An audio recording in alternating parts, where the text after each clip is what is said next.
하나님 말씀을 보겠습니다. 마가복음 9장 35절로 37절 그리고 42절 한 절을 같이 보도록 하겠습니다. 마가복음 9장 35절부터 37절까지 먼저 석절의 말씀을 우리 한 목소리로 통독하겠습니다. 앞에 나오시죠? 자, 시작. 예수께서 앉으사 12제자를 불러 이르시되 누구든지 첫째가 되고자 하면 뭇사람의 끝이 되며 뭇사람을 섬기는 자가 되어야 하리라 하시고 어린아이 하나를 데려다가 그들 가운데 세우시고 안으시며 제자들에게 이르시되 누구든지 내 이름으로 이런 어린아이 하나를 영접하면 곧 나를 영접하며 누구든지 나를 영접함이 아니요 나를 보내신 이를 영접함이니라. 42절을 한 절 같이 또 읽습니다. 시작. 또 누구든지 나를 믿는 이 작은 자들 중 하나라도 실족하게 하면 차라리 연자맷돌이 그 목에 매어 바다에 던져지는 것이 나으리라. 아멘. 여러분, 2차 세계대전 이후에 각 나라 사람들이 어떤 군용 비행기를 타고 하늘을 날아가고 있었대요. 그런데 그 비행기가 갑자기 고장이 났어요. 그랬고 기장이 소리를 지르기 시작했습니다. 여러분 모두 낙하산을 메고 뛰어내리세요 하고 소리를 쳤어요. 그랬더니 사람들이 겁이 먹고 못 뛰어내리는 거예요. 그래서 기장이 가만히 들여다보니까 먼저 독일 사람들이 있길래 독일 사람들에게 말했대요. 겁을 먹고 있는 사람들에게 독일인들에게 말한 거예요. 히틀러의 명령이다, 뛰어내려라. 그랬더니 독일 사람들이 하이 히틀러 그러니 뛰어내리더래요. 다음에 일본 사람들한테 가서 말했대요. 천황폐하의 명령이다, 뛰어내려라. 그랬더니 일본 사람들이 소데스까 그러더니 뛰어내리더라는 거예요. 근데 프랑스 사람들이 있는 거예요. 이 사람들은 뭐라고 얘기하고 뛰어내릴까? 그랬더니요, 기장이 아이디어가 생각이 났어요. 저 밑에 보세요. 저기 저 낙하산이 너무 멋있죠? 형형색색 멋있죠? 여러분도 뛰어내리면 저렇게 됩니다. 멋지게 뛰어내리세요. 그랬더니 뛰어내리더라는 거예요. 미국 승객들한테 말했대요. 여러분 민주주의 원칙이 다수결이지요? 다 뛰어내렸습니다. 여러분도 뛰어내리십시오. 뛰어내리더라는 거예요. 맨 마지막에 누가 남았을까요? 네, 한국인입니다. 한참 생각을 했대요. 어떻게 하면 뛰어내리게 할까 하다가 이렇게 말했대요. 여러분 공짜입니다. 그랬더니 한국 사람들이 정말요? 뛰어내리더라는 거예요. 옆 사람에게 말해주세요. 구원도 공짜입니다. 시작. 구원도 공짜입니다. 주여, 이런 유머는 너무 옛날 거라서 하면 안 되는데 옛날엔 공짜가 소망이었나 봐요. 그렇지요. 그런 적이 있었습니다. 그러나 요즘엔 아니니까요. 여러분 구원이 공짜가 아니라 하나님께서 많은 대가를 지불하셔서 우리에게 선물로 주신 줄로 믿습니다. 바로 그겁니다. 요즘엔 이 소망이라는 말이 참 어렵습니다. 무엇이 소망으로 주어질까요? 옛날엔 공짜 그러면 기분이라도 좋았는데 공짜 그러면 요즘엔 분명히 뒤에 사기가 끼어 있을 테니까 아닌단 말이에요. 요즘엔 소망이 참 어렵습니다. 우리 요즘에 사회를 잘 표현하고 있는 말 중에 3포 세대라는 말이 있죠. 여러분 3포 세대가 뭡니까? 세 가지를 포기한 시대라는 거예요. 연애, 출산, 결혼 세 가지를 포기했답니다. 그래서 3포래요. 여러분 이 세 가지를 포기했다는 말이 무슨 뜻이죠? 현재 많은 대한민국의 20, 30대 젊은이들이 치솟는 물가, 등록금, 취업난, 집 전세값 등 이런 것들 때문에 사회적으로 압박을 받고 이걸로 인해서 스스로 나 자신을 돌볼 여유도 없는데 무슨 연애합니까? 무슨 결혼을 합니까? 이러면서 포기하더라는 거예요. 그래서 요즘에 썸이라는 얘기 아십니까? TV에 많이 나오죠. 그 썸이 뭐예요? 정식으로 연애하면 책임져야 되니까 연애는 못하겠고 마음은 가고 그러니까 연애도 아니고 이것도 아니고 저것도 아닌 게 뭐예요? 썸이지요. 썸. 저는 세속적인 사람입니다. 그런 거 모르시죠? 여러분 썸이라고 말할 정도예요. 그게 아주 이상한 모습이에요. 그렇다고 딱 사귀고 뭐 그러다가 우리 결혼하자 이런 말하기 부담스러우니까 안 한다는 거예요. 기약 없이 출산을 미루고 결혼 포기하고 연애도 포기하더라는 겁니다. 여러분 물론 여기에 대해서 하실 말씀이 많으시리라 생각합니다. 청년 세대가 너무 약하다느니 또는 정부가 무능하다느니 사회 구조가 불평등하다 여러 가지 이런 평가들이 아마 뒤에 붙을 수 있을 것입니다. 그러나 한마디로 말하면 우리 시대가 소망을 말하기에 너무 조건이 어려운 시대에 우리가 있다는 거예요. 이렇게 어려운데 좀 소망을 어디서든 말하고 싶은데 여러분 며칠 전에 국회의원이 한 사람이 국회에서 회의하고 있는데 뒤에서 저 핸드폰 가지고 엉뚱한 거보다 걸렸죠. 아유 정말 어떻게 좀 확 그냥 아니 사람들은 포기하고 힘들어 죽겠다는데 이런 얘기들이 뉴스에 나오는데 도대체 무슨 소망을 가지고 사람들이 살아갈 수 있을까, 이런 생각이 드는 거예요. 그러니 여러분 생각해 보세요. 공짜가 소망이라는 말이 차라리 듣기가 좋지요. 여러분 오늘 본문에 나오는 예수님 이 제자 공동체도 참 소망이 어두워 보입니다. 여러분 지금 이 상황이 어떤 상황이에요? 변화산 사건 이후에 예수님이 뚜렷하게 그때부터 뭘 얘기하냐면 십자가에 죽으실 것에 대해서 얘기를 해요. 조금 전까지 제자들은요 예수님이 승리하실 거라고 생각했는데 예수님 입에서 자기가 죽으실 거라고 얘기하니까 얼마나 두렵겠습니까? 암담해집니다. 제자들은 예수님의 이런 얘기에 반응을 하지 않아요. 너무 무서우니까요. 그런데 여러분 예수님 보시기엔 제자들이 어때요? 제자들 예수님은 십자가 죽으실 계획들을 하나님과 얘기를 나누고 계시는데 제자들은 처리 없이 네가 크니 내가 크냐고 기득권 싸움을 하고 있는 거예요. 여러분 예수님의 제자 공동체도 어떻습니까? 소망이 안 보여요. 빛을 잃어버렸습니다. 누구에게 소망을 발견할 수 있을까 하는 그런 상황이라는 것이지요. 여러분 이 시대에 보면 조금 전에 우리 장로님 기도하시면서도 그런 기도 내용이 나왔습니다만 복음이 교회의 소망도 빛을 잃고 있는 느낌이 드는 거예요. 복음이 가치가 땅에 떨어졌고 기독교가 미움받고 박해받는 시대가 됐고 정말 우리에게 예수님은 복음을 맡기셨는데 복음의 미래가 어두워 보이는 거예요. 마치 예수님의 제자 공동체처럼 말이죠. 그런데요 오늘 본문을 보면요 예수님은요 이상하게 소망에 대해서 말씀을 하세요. 희미하게 그 빛이 보이는 것 같은데 이게 소망을 말씀하시는 건지 아닌지를 잘 모르겠는데 분명히 소망 얘기를 하고 계시는 거예요. 예수님은 어디서 그 소망을 발견하셨을까요? 여러분 어디나 어둡습니다. 어디나 절망이 가득합니다. 여러분 그러나 사람들이 말하죠. 누군가 이런 말을 합니다. 소망은요 절망의 틈바구니 속에 있다고요. 소망은 어디 있다고요?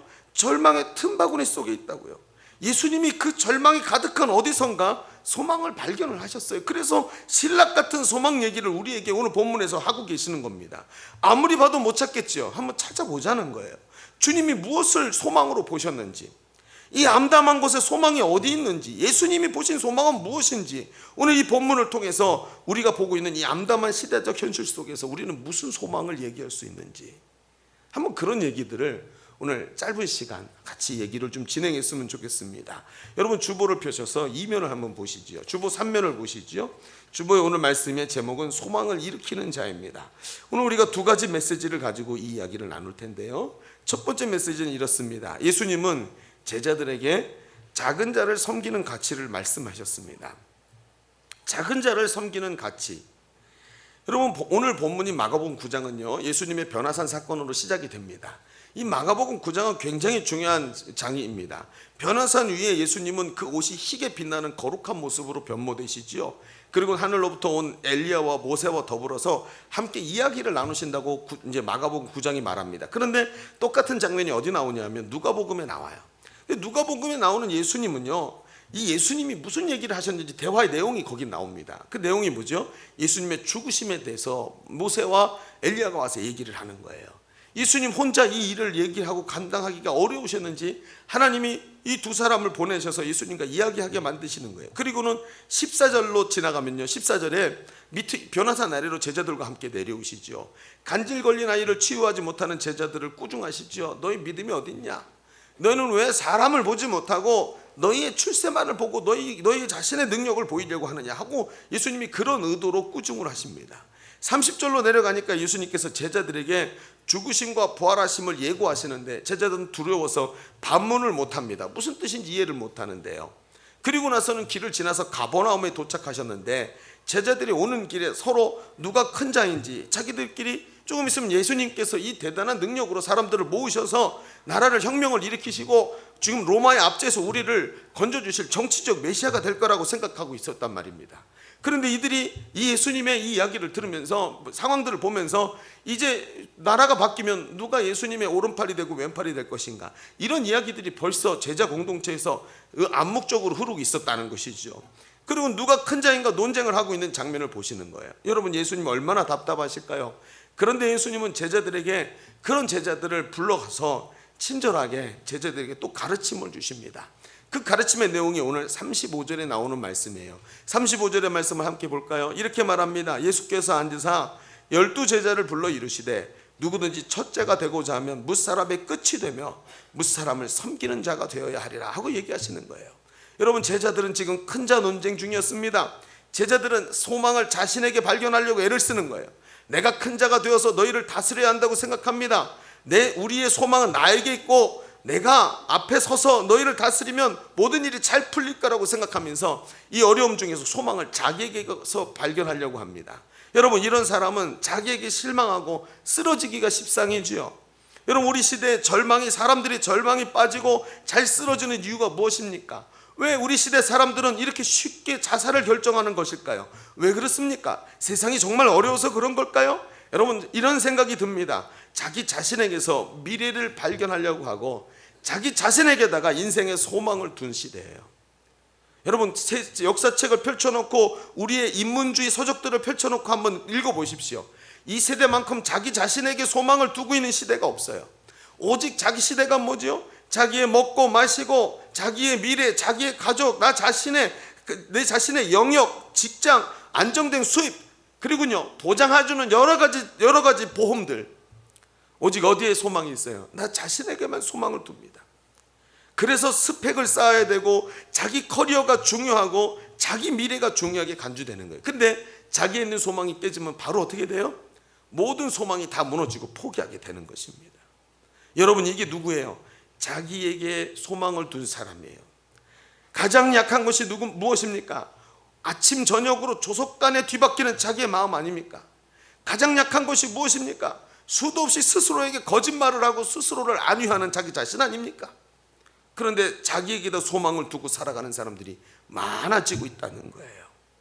여러분, 예수님은 이런 제자들에게 말합니다. 천국에서 큰 자는 섬기는 자가 되어야 한다.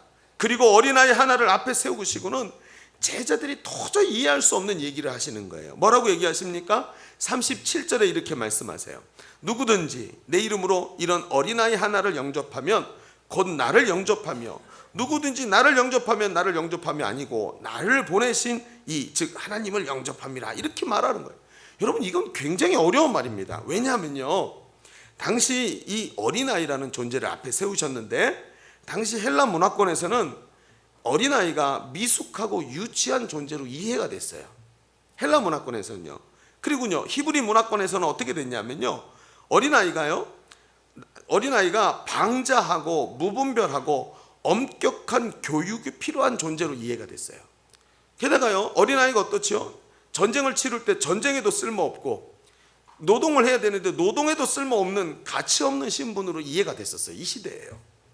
그러니 여러분, 생각해 보시죠. 본문에 이런 무가치해 보이는 어린아이를 또 몇이나 데려왔대요? 10명, 20명도 아니에요. 몇이요? 하나. 딸랑 하나 앞에 딱 세워놓고 이 어린아이를 영접함이 나를 영접함이고 하나님을 영접함이라고 주님이 가르쳐 주시는 거예요. 여러분, 이게 제자들에게 누가 큰 자인가 하고 싸우던 제자들에게 이런 미숙한 어린아이 하나를 섬기는 가치가 천국의 가치라고 말씀하시는 것이 이해가 안 되는 거예요. 기득권은 싸움을 내려놓고 연약한 자를 섬겨야 한다. 여기에 천국의 소망이 있다. 이게 이해가 안 되는 거예요. 여러분, 한번 생각해 보시죠. 지금까지 한국 기독교는 복음을 전하는 일에 집중하며 달려왔습니다. 얼마나 잘한 일인지 모릅니다. 그러면서 개인의 구원과 축복, 그리고 마귀를 대적해서 영적으로 승리하는 일들에 집중하면서 달려왔어요. 여러분, 이건 잘못된 일이 아닙니다. 성경대로 복음을 전하고 사역을 너무나 잘 감당한 것입니다. 그러나 중요한 것이 하나 있는데, 충성되게 한 방향으로만 집중하다가 우리가 많은 것을 놓친 것이 있더라는 게 이제 발견되기 시작하는 거예요. 그게 바로 뭘까요? 우리 주변에 아픔과 고통 당하는 사람들을 향한 관심을 자꾸 놓치는 거예요. 이 민족의 아픔과 시대를 섬기는 일에 우리가 너무나 무관심했다는 것을 많은 사람들이 발견하기 시작합니다. 교회는 자기 안에서 소망을 발견하려고 했어요.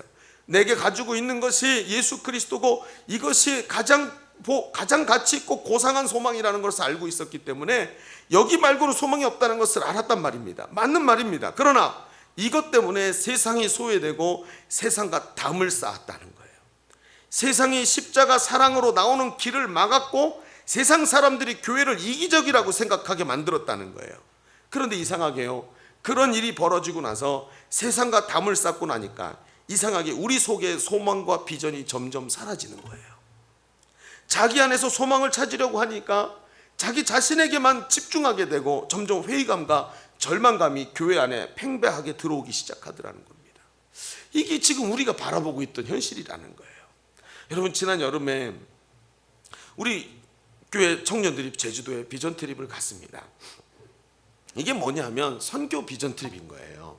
아니, 국내로 선교를 갔으니 얼마나 웃긴 얘기입니까? 참 어려운 얘기들을 이제 시작을 한 거죠. 근데 제주도를 뭘로 봐야 돼요? 그러려면요, 제주도에 있는 사람들을 선교 대상자, 우리와 문화가 다르고 전혀 복음이 들어가지 않은 곳이라고 간주를 해야 되는 거예요. 어렵지 않습니까? 그런데 이게 제주도 비전 트립이 같이 동행했던 저에게 굉장히 큰 충격을 주었습니다. 저희와 연결됐던 현지 목사님이 그 제주도에서 한 20년 사역을 하셨는데 제주도에 대해서 이해를 하고 있는 게 완전히 우리와는 달라요. 이분이 제주도에는요, 아픔이 많은 섬이라고 설명을 해주시는 거예요. 특별히 우리에게 잘 알려지지 않은 제주도의 아픔 중에 4.3 사건에 대한 얘기를 쭉 설명해 주시는데 4.3 사건이 굉장히 충격적으로 다가오는 거예요. 여러분, 물론 역사적으로 보면 그 당시 한국 사회가 제주도 4.3 사건과 똑같은 일들을 많이 당했어요.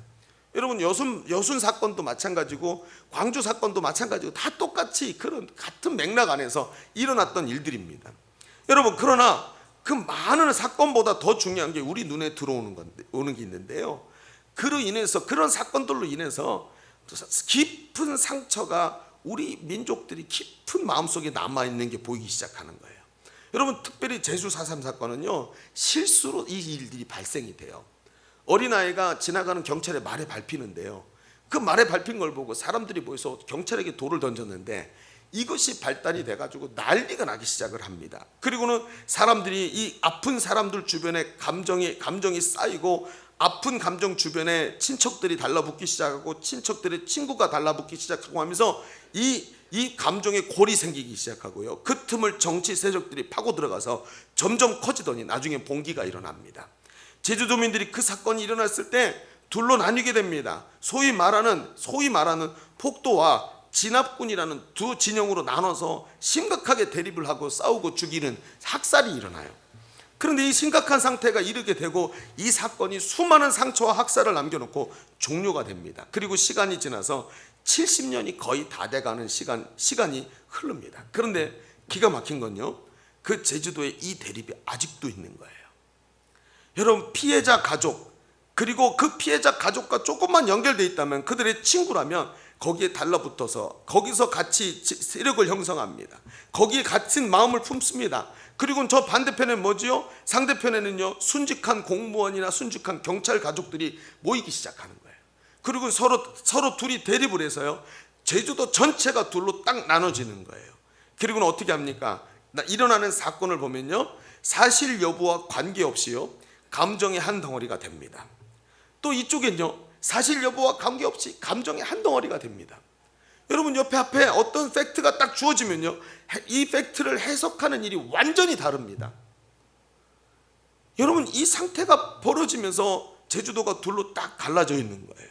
그러면서 얘기합니다. 한 마을에 이 두 진영이 들어서면 슈퍼마켓도 같이 안 쓴대요. 슈퍼마켓도 이쪽 슈퍼마켓하고 저쪽 슈퍼마켓이 따로 있고요, 이렇게 4.3 사건 이후 교회가 진행되고 교회가 있다가 교회가 반으로 딱 쪼개져서 둘로 나뉘어져서 이쪽 진영 저쪽 진영이 된다는 거예요. 얼마나 상처가 깊은지요. 그 상처 때문에 아픔의 사람들이 감정에 반응하기 시작합니다.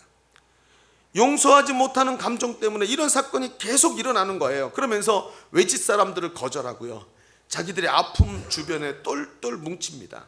그리고는요, 모든 것이 굴절이 돼요.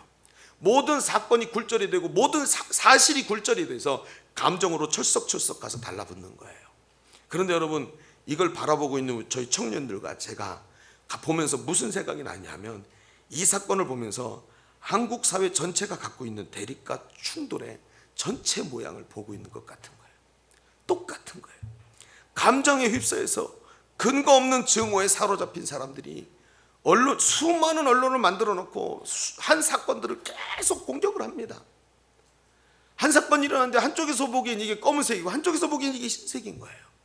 어떻게 똑같은 사건을 그렇게 보면서 서로의 아픔을 계속 부추겨냅니다. 여러분, 그런 사건들을 바라보면서 마음에 참 가슴 아픈 생각을 가지고 있었는데, 이 제주도 교회 목사님이 이런 설명들을 하시더니 얘기를 하시는 거예요. 여러분, 여기는 전도가 쉽지 않습니다. 이런 배경 때문에 특히 외지인들에게는 절대로 마음을 열지 않습니다. 여러분이 육지에서 온 사람들인데 분명히 이 사람들이 쉽지 않은 반응을 보일 겁니다 하고 얘기를 하는 거예요. 그래서 우리는 참 전도가 어렵겠다 하는 생각을 했지요. 왜냐하면 여기는 전도를 처음 해보는 사람들도 있고, 이런 사람들이 나가서 전도하다 거절받고 증오의 눈빛을 한번 받으면 얼마나 마음의 상처를 받을까 하는 이런 염려가 많았어요. 그리고는 날이 돼가지고 전도하러 나갔습니다. 방충망을 바꿔주고 집을 수리해 드리고 경로당에 가서 막 국수를 삶아서 어른들을 대접하기도 하고, 아이스 커피를 들고 나가서 이만큼 큰 이거 뭐죠? 이런 테이크아웃 그 그릇에다가, 이 그릇이래요, 컵에다가, 테이크아웃 컵에, 제주도 4.3 사건을 경험한 것 같습니다. 제 컵에다가, 테이크아웃 컵에다가 담아서 얼음을 띄워서 드리면서 뭐 누가 주는지 얘기도 안 하고 더우니까 드세요 하고 막 이렇게 제공을 합니다. 그런데요, 현장 분위기가 너무나 달라지는 거예요. 분명히 경계하지만 오히려 우리가 내미는 손을 기다렸다는 듯이 잡아주는 사람들이 너무나 많았어요. 오히려 한 번도 들어보지 못한 감정을, 이 복음을 감동적으로 받고 잡고, 그리고 예수님을 영접하고 우리들이 하고 있는 수고를 너무나 고마워하고, 오히려 기다렸다는 듯이 우리를 맞이해주는 사람들을 보면서 더운 여름날 이유도 없이, 광고 전단 하나 없이 그냥 나눠주는 커피를 받아 먹으면서 교회에서 좋은 일 한다고, 섬겨서 참 고맙다고 하는 이런 반응들이 돌아오는 걸 보는 거예요. 그리고 이틀 동안에 40여 명을 예수님을 영접시키는 역사가 일어났습니다. 여러분, 우리가 본 것이 뭔지 아십니까? 우리가 본 것은 어린아이같이 연약한 사람들이었습니다. 스스로 아픔에 파묻혀서 누군가 도와주기를 기다리는 사람들이었습니다. 우리가 본 것은 한국 사회 전체가 이렇게 감정에 사로잡혀가지고 서로 싸우고 있는 모습이 보이는 거예요. 여러분, 이제 예수님이요, 마지막 사역의 십자가 길을 가셔야 하는데 예수님은 제자들에게 새로운 소망의 길을 제시해 주십니다. 이상하지요? 그것은 아이러니하게도 그 소망은 어린아이같이 약한 사람들을 섬기고 세우는 일이라고 얘기하시는 거예요. 세상은 우리가 섬겨야 할 미숙한 어린아이들과 같습니다. 자기 만족을 위해서 살아갑니다. 돈 말고는, 그리고 자기 성공 말고는 관심이 없습니다. 자기 자신에게 관심을 가지고 살아가면서 늘 자기에게 실망해서 넘어지고 쓰러지는 미숙한 어린아이 같은 세상이에요. 그런데 예수님 뭐래요? 천국에서 큰 자는 미숙하고 자기중심적인 교만과 스스로 만들어낸 아픔 때문에 고통스러워하는 어린아이 같은 이 세상을 섬기는 자가 바로 천국에서 큰 자라고 예수님 말씀하시는 거예요. 이 시대에 아프고 연약한 자가 얼마나 많은 줄 아십니까? 이 시대에 예수님을 모르고 정말 세상의 감정에 사로잡혀서 우글우글거리고 와글와글하는 사람들이 서로 충돌하면서 미움을 쏟아내는 우리 사회를 바라보십시다. 이 시대를 섬겨야 한다고 주님이 말씀하시는 거예요.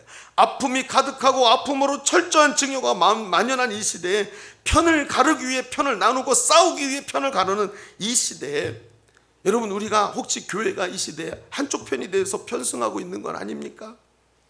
우리의 기득권이 아니라 약한 이 민족을 섬기고 이 나라를 섬기고 우리 이웃을 섬기기 위해서 현장에 뛰어들어야 되는 것이 교회의 본질이라고 주님이 교회의 사명이라고 말씀하고 계시는 것이 아닐까요? 여러분, 우리 시대에 교회가 해야 할 일이 있지 않습니까? 여러분, 교회는 말입니다, 참 신기하게요, 양보를 잘해요.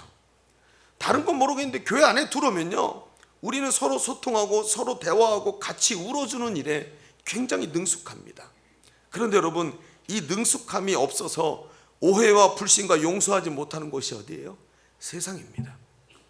여러분, 저는 이번 그런 내용들을 가만히 지켜보면서 교회가 제일 잘하는 화합을 이루는 일들, 서로의 색깔을 내려놓고 그리스도 안에서 하나 되는 이 너무나 잘하는 이 일들을 세상을 향해서 손을 펼쳐서 돕고 용서하게 만들어야 된다는 것을 확신하게 되었습니다.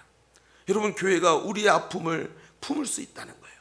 민족의 아픔을 교회는 품을 수 있어요. 자기들은 할 수 없지만 교회는 품을 수 있다는 확신을 가지고 돌아오는 시간이 되었습니다. 여러분, 우리는 지금까지 이 예수님이 말씀하신 천국에서 큰 자에 대한 말씀을 우리가 같이 나누어 보았습니다. 미숙하고 약한 자를 돌보는 것은 오히려 그 속에서 소망을 발견하는 일이라는 거예요. 오히려 우리는 그 섬김 속에서 비전을 발견하고, 오히려 우리는 그 새로운 복음의 길과 회복의 길을 모색합니다. 어디서요? 세상을 바라보면서요. 그들을 섬기면서요. 세상은 지금도 복음을 기다리고 있습니다. 우리의 눈을 돌려서 이 어린아이 같이 약한 세상을 향해 나가고 그 우리 품에 끌어안으면 하나님이 열어가시는 새로운 길의 역사가 일어날 줄로 믿습니다. 우리가 해야 될 일이 이 세상에 있다는 것입니다. 그런데요, 여러분 한번 생각해 보시죠. 이렇게 말씀을 보면서 제가 말씀을 준비하고 이렇게 하나님 예수님께서 말씀하시는 걸 들으면서 문득 드는 의문이 있더라는 거예요. 물론 예수님은 천국에서 큰 자가 세상 일에 기여하고 세상을 섬기는 사람이라고 분명히 말씀하셨는데, 만일 예수님께서 소망이 이 세상의 연약한 자를 섬기는 것이라고 말씀하시는 그것뿐이라면, 만일 예수님께서 소망이 만일 세상에서 소망을 발견하고 세상을 섬기고 돌아보고 세우는 일에 집중하는 것만으로 천국의 비전이 확대되어 간다고 말씀하셨다면, 여러분 재밌게도 십자가 구속의 복음은 설 자리가 없잖아요. 우리가 세상을 섬기는 것으로 세상이 회복된다라고 예수님이 말씀하셨다면 예수님의 십자가는 어디 갔어요? 복음은 필요 없는 거 아니에요? 여러분, 오늘 우리가 늘 듣고 있던 얘기죠. 사회 구원의 복음, 사회 복음만으로 정말 진리가 이 땅에서 선포될 수 있겠느냐는 거예요. 정의가 만들어질 수 있냐는 거예요. 여러분, 만약에 지금 이 얘기를 가지고 나가서 이게 진리라 그러면 십자가 복음과는 상충되는 얘기가 되는 거예요. 여러분 가만히 생각해 보세요. 우리는요, 이 본문을 보면서 말이죠, 본문을 보면서 예수님의 말씀이 좀 더 한쪽으로 집약되어 가는 것을 볼 수 있어요. 예수님이 지금 말씀하신 얘기가 무슨 뜻인지 겉에서 보고 있는 내용 말고 안쪽으로 좀 더 깊이 예수님이 말씀하시는 이야기가 오늘 본문에 나와 있는 것이 보인다는 거예요. 그게 뭐냐? 오늘 그 얘기를 두 번째 메시지에서 같이 좀 나눠보려고 합니다. 주보에다 한번 이렇게 써보시죠. 그래서 우리는 이 얘기를 보면서 두 번째 얘기를 봅니다. 둘째로, 예수님은 작은 자에게서 천국의 미래, 즉 복음의 비전을 보고 계셨습니다. 예수님은 작은 자에게서 천국의 미래, 즉 복음의 비전을 보고 계셨습니다. 여러분, 이 얘기는 오늘 얘기가 좀 달라지지요. 예수님께서 오늘 본문의 37절에 어린아이를 이제 데리고 앞에다 세워놓고 얘기를 하셨는데, 이 이야기가 어디로 연결되냐면 조금 지나서 42절에 이 말씀이 연결돼서 진행이 됩니다. 42절에 예수님은 어린아이를 뭐라고 표현하냐면, 이젠 어린아이라고 표현하지 않고요, 작은 자로, 이 어린아이라는 큰 개념을 집약해서 작은 자라고 딱 주목을 하시는 거예요. 여러분, 정확히 말해서 성경은 42절에 뭐라고 말하고 있냐면, 나를 믿는 이 작은 자들이라고 예수님이 표현을 바꾸셨어요. 뭐를요? 어린아이를요, 나를 믿는 이 작은 자들이라고 표현을 축소시키셨단 말이에요. 여러분, 이 말은 아주 중요한 얘기가 이 속에 담겨 있습니다. 이 37절의 어린아이를 통한 교훈은 우리가 앞에서 보았죠. 이 교훈과 연결해서 생각할 수 있는데, 그 얘기가 뭐냐면, 여기서 언급된 작은 자는 분명 하나님께 대한 전폭적인 신뢰와 믿음을 가지고 있지만 아직 연약해서 쉽게 깨질 수 있는 마음을 가진 사람, 이런 뜻인 거예요. 여러분, 세상에서 천시와 멸시를 받는 자, 무엇 하나 떳떳이 내세울 것이 없는 자, 이런 사람들을 의미하는 것입니다. 특히 본문에서 언급한 나를 믿는 이라는 단서 조항은요, 지금 예수님이 지금 사역하시는데 예수님 공동체 속에 들어와 있거나 또는 잠재적으로 앞으로 예수님을 믿을 가능성이 있는 미래의 신앙 공동체까지 다 포함하는 얘기들인 거예요. 그럼 이게 무슨 뜻입니까? 아직 예수 그리스도 안에 들어오지 않았지만 이제 예수 그리스도 안에 앞으로 들어올 사람을 말하는 거예요. 앞으로 오고 오는 세대에 예수 그리스도의 사람으로 변화될 아주 연약하고 믿음이 작은 사람들에 대한 얘기를 하는 것이죠. 바로 누굽니까? 오늘 열린 모임을 통해서 우리가 붙잡아야 될 베스트, 이제 막 예수를 믿고 아직 믿음이 성장하지 않은 연약한 믿음을 갖고 있는 사람, 이런 사람들을 말하는 것입니다. 예수님은 제자들에게 많이 말씀하셨죠. 예수님은 자기가 죄인을 위해, 병자를 위해 주님이 이 땅에 오셨다 그랬습니다. 세리를 부르러 오셨고 창기를 부르러 오셨다 그러셨어요. 여러분, 자기의 죄악됨과 자기의 부족함을 알고 복음을 찾아 예수님께 나온 사람들, 그런 사람들을 위해서 예수님이 오셨다라고 말씀하셨어요. 무슨 얘기입니까? 나는 아파요. 나는 부족해요.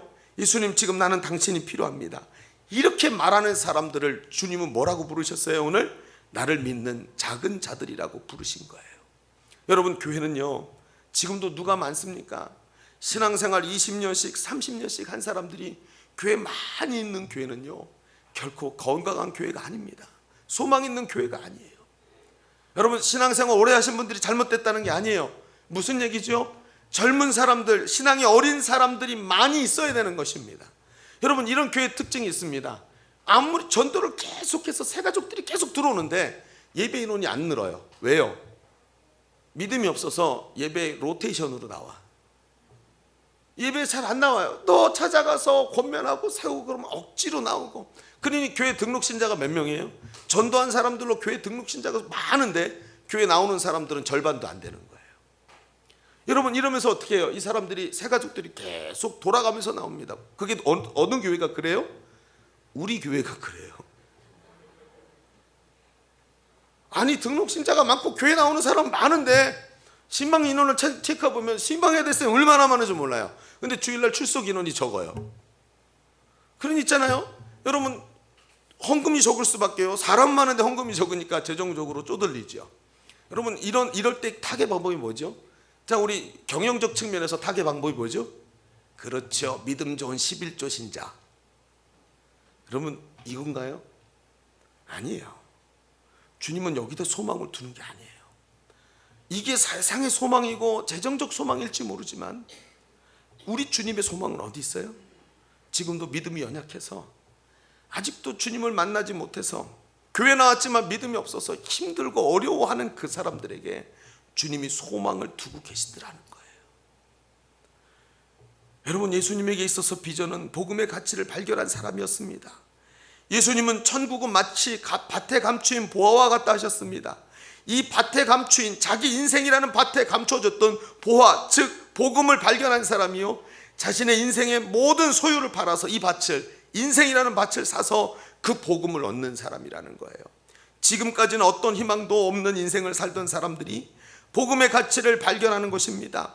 그리고는요, 복음을 붙잡더니 자기 인생을 묶고 있던 결박이 풀어지고, 사람들이 변화되고, 가정이 세워지고, 복음이 일어나고, 하나님이 사람을 죄와 저주에서 구원하시는 이 복음의 가치를 발견하고, 그리고는 한 사람의 작은 이 사람을 통해서 하나님 나라가 세워지게 된다는 것을 우리가 발견해야 된다고 예수님이 말씀하시는 거예요. 그게 누굽니까? 이 작은, 나를 믿는 작은 자. 이 작은 자에게 하나님의 나라의 미래가 있다는 거예요. 예수님은 이 작은 자를 섬기지 않으면 하나님 나라의 미래가 없다고 하시는 것입니다. 심지어 이 작은 자의 가치를 모른다면 연자맷돌을 목에 걸고 바다에 빠지는 것이 낫다는 충격적인 말씀을 하시면서 우리의 마음을 깨워주시는 거예요. 얘들아, 저 사람의 가치를 알아라. 저 믿음 없는 사람, 저 밖에 아직도 복음을 듣지 못한 사람에게 하나님 나라 가치가 있다. 복음의 가치를 깨닫고 변화된 그 한 사람을 통해서 천국의 미래를 보아라 하고 주님이 우리에게 말씀하고 계시는 거예요.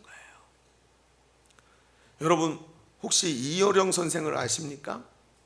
이효령 선생, 아직도 이분은 참 건강하게 80이 넘으셨는데 이 활동을 하고 계셔요. 얼마 전에도 TV에 나오신 걸 제가 봤는데, 이분이 어떤 분입니까? 우리나라에서 문화부 장관을 역임한 사람이죠. 이 사람을 수식하는 용어가 굉장히 많습니다. 날카로운 지성, 그렇죠?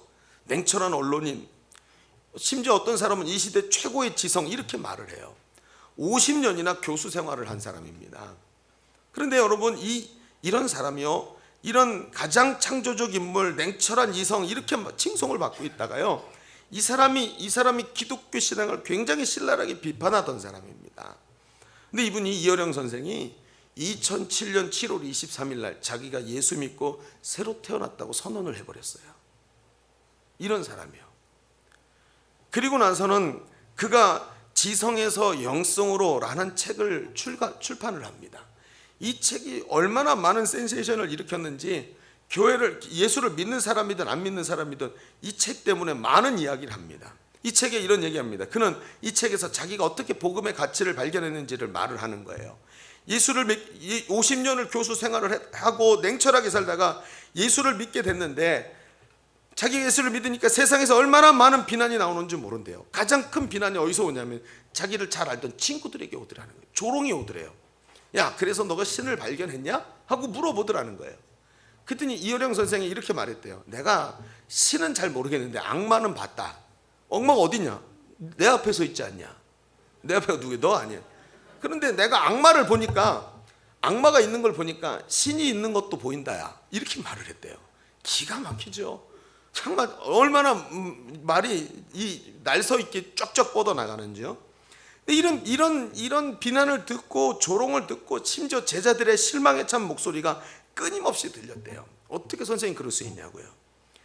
그러면서 자기는 늘 제자들에게 차가운 비판과 평론을 가르쳤는데 자기가 가만히 자기를 돌아보니까 사랑이란 말조차 정의를 내리지 못하고 늘 판명하고 규명하려고 했지만 마음속에 따뜻함이 없던 자기 인생에 회의가 밀려오더라는 거예요. 그러다가 그렇게 고민하며 살았는데 어느 날 자기 딸이요 암으로 눈을 실명하게 되고 엎친 데 덮친 격으로 자기 이분의 외손자가 갑자기 죽음을 맞이하게 됩니다. 그러면서 자신의 인생의 지성이 이것을 해석하지 못하고 있는 걸 깨달았대요. 아무리 지성으로 이 이야기들을 어떻게든 넘겨보려고 사람은 다 한 번 죽는 거야 이러면서 얘기를 해봐도 이 사건이 지성 이상에 무엇이 있다는 걸 자기에게 깨닫게 하더라는 거예요.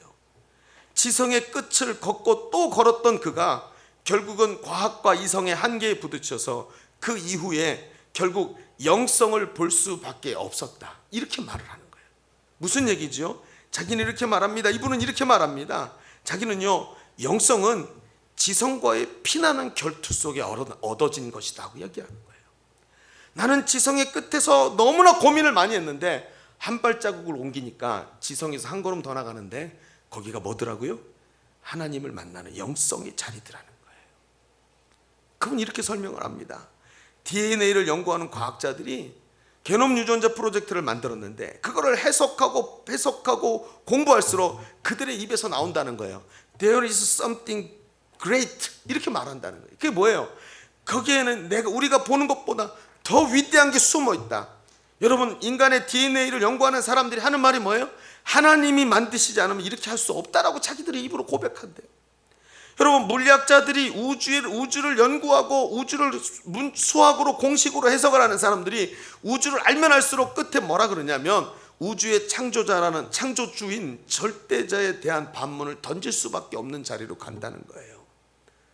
그러면서 말해요. 영성은 지성과의 피나는 결투 끝에 얻어지는 거라고요. 여러분 이 얘기가 이효령 선생의 간증이요 얼마나 많은 반향을 일으키는지 몰라요. 수많은 지성인들에게 겸손을 요구하고요 자성을 요구하고요 이분 한 사람 때문에 하나님께로 돌아오는 사람이 얼마나 많은지 몰라요. 그런데 여러분 이 이효령 선생의 간증을 들어보셨습니까? 제가 일부러 인터넷 가서 이분의 간증을 좀 들어봤습니다. 그런데 이분의 간증을 들어보는데 이분이 냉철한 이성을 가지고 있고 지성적인 분인지 몰라도 신학적으로는 빵점이더라고요. 이 간증을 하는데 전혀 신학적이지 않아요. 전혀 믿음에 대해서 자기 방법으로 해석을 하고 있어요. 굉장히 조금은 부족해 보입니다. 그러나 부족해 보이지만 이런 복음의 가치를 발견한 사람으로 자기 인생의 밭에서 숨겨진 보물을 발견한 사람, 그 보물을 꺼내더니요 사람들한테 보여줘요. 이 부족하지만 이 한 분이요 연세가 높으셔가지고 이제는 목소리도 크게 안 나오는 이분이 얼마나 자기가 찾은 참된 복음으로 들고 나와서 얼마나 많은 사람들에게 소망을 말하고 있는지를 모르는 거예요. 여러분 한번 생각해 보시죠. 이효령 선생의 예수 믿기 전에 그 글을 한번 보십시다. 그 글을 보잖아요. 이거는 정말 이 사람에게서는 복음의 소망을 전혀 볼 수 없는 사람이었어요. 근데 이 사람 한 사람이요 복음의 가치를 깨달으니까 수많은 사람들에게 여러분 냉철한 지성을 향해서 이렇게 쓴소리를 할 수 있는 딱 한 사람, 유일한 대한민국의 한 사람이 되더라는 거예요. 여러분 이게 예수님이 바라보시는 거예요. 암흑 속에서 발견한 빛이에요. 누구도 소망이라고 말할 수 없는 장소에서 빛 한 줄기를 발견한 게 바로 예수님이 이 보화를 발견하신 거예요. 여러분, 흑암이 가득한 이 시대에 소망은 복음인 줄로 믿습니다. 사람, 고통당하는 사람, 그 한 사람 속에 뭐가 있는 줄 아십니까? 주님을 향한 갈망이 들어있어요. 지금도 감정에 휩싸여서 서로 반목하면서 싸우는 그 사람들 마음속에 예수님의 빛이 들어있습니다. 복음의 비전을 가진 교회가 빛을 들고 암흑을 뚫고 나가서 그곳에서 복음을 전할 때 주님은 이 암담한 현실 속에서도 빗줄기 같은 소망이 있다고 우리에게 말씀하시는 거예요. 여러분, 오늘 우리가 시작하는 이 열린 모임은 많은 사람들이 마음을 모아서 3개월 동안 전도하고 얻는 결과물을 가지고 하나님께 앞에 세우는 것입니다. 여러분, 오늘 말씀드린 대로 384명이래요. 오늘 이 384명을 붙잡고 우리가 기도하면서 시작했는데요, 늘 이런 식으로 시작하지 않습니까? 결과가 몇 명이에요? 384명 중에 10명 안팎입니다. 그런데 말이죠, 주님이 말씀하시는 거예요. 얘들아, 예일교회야, 그 10명 안에 내가 말하는 빛이 있다. 내가 바라보는 소망이 그 10명 안에 있다고 주님이 말씀하시는 거예요. 여러분, 하나님이 사무엘을요 이새의 집에 보내십니다. 그리고는 왕을 찾아라, 거기 이스라엘에 왕이 있다고 찾으라 그러는 거예요. 자, 이새의 집에 가서 이새의 아들들을 오게 합니다. 큰아들부터 오는데 얼마나 기골이 장대하고 멋지고 어깨가 떡 벌어지고, 그리고는요 팔등신으로 근사한 몸을 가지고 나와 있는 아주 지적인 아들들이 오지요. 마치 저를 보는 것 같지 않으십니까? 이제는 웃지도 않아요. 여러분, 그런 사람들이 쭉 앞으로 지나가는데 하나님께서 지금 사무엘에게 말씀하시는 거예요. 저거 아니다, 저거 아니다, 저거 아니다. 뭐래요? 하나님이요? 외모를 보지 마라. 은혜가 됩니다. 키와 외모를 보지 말래요. 그럼 뭐라 그래요? 아무도 다 지나갔는데 없는 거예요. 더 없습니까? 한 사람 있는데, 우리 말째, 사람들한테 잘 내보여주지 않는 말째가 저 들판에서 양을 치고 있습니다. 양똥 냄새가 나는 애예요. 데려오세요. 딱 데려왔는데 아담한 소년이 들어옵니다. 키가 크지도 않아요. 밖에서 새카맣게 이렇게 탄 사람이 들어오는데 얼마나 천해 보이는지요. 양털로 옷을 입었겠지요. 뭐가 있겠습니까? 그냥 밖에서 굴러다니는 새카만 아이 같은 애가 들어오는 거예요. 그런데 사무엘의 눈에 뭐가 보여요? 그 다윗이 보입니다. 얼굴이 붉어요. 얼굴이 왜 붉어요? 열정에 가득 차서 뛰어다니니까요. 눈이 빼어나요. 왜요? 심령이 깨끗하고 하나님 앞에 거짓 없는 심령을 갖고 있으니까요. 그러더니 뭐래요? 얼굴이 아름답대요. 마음을 반영하고 사람의 삶을 반영하는데 얼굴이 아름다운 거예요. 여러분, 사무엘이 뭘 봤어요? 거기서 하나님이 말씀하시는 빛을 봅니다. 겉으로 보기엔 아무것도 아닌데 그 빛 하나 붙잡고 거기서 뭘 찾아내요? 통일왕국 이스라엘의 왕을 찾아내지 않습니까? 거기서 누굴 찾아냅니까? 하나님의 마음에 합한 자 다윗을 찾아냅니다. 거기서 누굴 찾아냅니까? 바로 예수 그리스도의 집안에 다윗의 자손 예수가 되도록 만드시는 그 조상인 다윗을 찾아내시는 거예요. 여러분, 하나님께서 누굴 보내시냐? 하나님께서 바로 오늘도 말이죠, 마치 광신자인 사울에게 복음을 전하기 위해서 사울을 끝까지 쫓아가는 예수님의 모습처럼 오늘 우리에게 한 영혼을 향한 그 뜨거운 마음을 우리에게 주시고 계시지 않습니까? 여러분, 그 사람이 누굽니까? 삭개오 같이 복음을 애타게 찾고 있고 수가성 여인처럼 영혼에 목마른 자입니다. 그 사람을 오늘 집중해서 바라볼 때 오늘 하나님의 역사는 그곳에 있는 거예요. 여러분, 소망을 교회에서 찾으면 더 이상 소망이 보이지 않습니다. 여러분, 우리 청년들 대단한가요? 와, 우리 청년 대단해. 여러분, 조금 있으면 시험 들어요. 시집장가 가서 교회 떠나요. 여기가 소망이 아니에요. 여러분, 저 집사님 대단해요? 조금 있으면 시험 들어서 뒤에서 내 얘기할 수도 있어요. 여러분, 서로 믿지 마세요. 우리 교회가 대단해요? 교회에다가 집중해서 우리 교회 소망을 찾으려고 찾다 보면 뭐가 보이는지 아세요? 기둥이 4개인 게 보여요. 여기 소망 없어요. 우리 스스로에게 소망을 둘 게 아니라 밖에 나가서 예수 그리스도가 소망을 둔 그 사람을 찾으십시오. 거기에 민족의 미래가 있는 줄로 믿습니다. 복음의 미래가 있는 줄로 믿습니다. 우리 한번 기도하겠습니다. 여러분 오늘 이 긴 말씀을 통해서 하나님 우리에게 주신 음성을 가지고 주 앞에 한번 기도하겠습니다. 다 같이 통성으로 기도합니다. 아버지